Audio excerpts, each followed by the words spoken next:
welcome back to 31 Days of Horror. I'm your host, Stephen Bloodworth, filmmaker and indie film critic.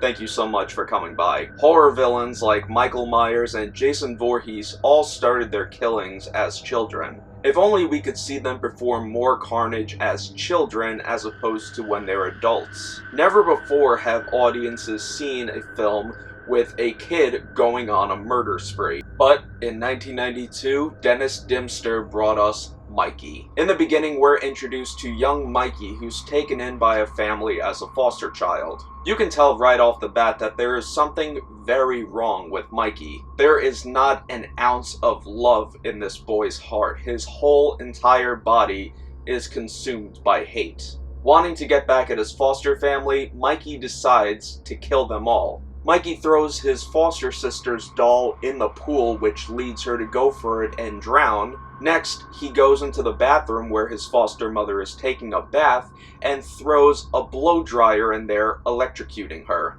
At last, he rolls some marbles on the floor, waits for his foster father to come home, only to discover his dead daughter floating in the pool. He trips over the marbles and falls through the glass door, and Mikey then beats him across the head with an aluminum baseball bat. The police arrive and Mikey claimed that somebody broke into the house and murdered his foster family.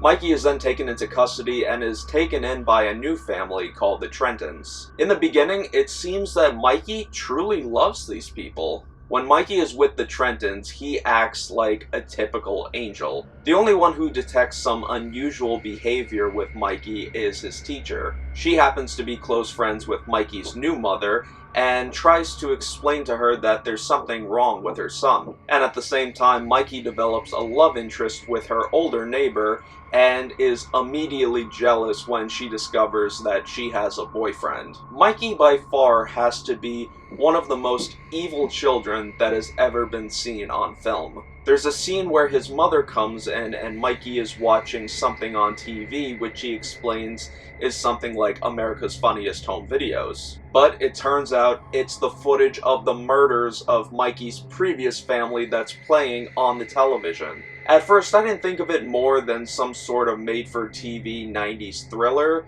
but Mikey is a fucking bloodbath.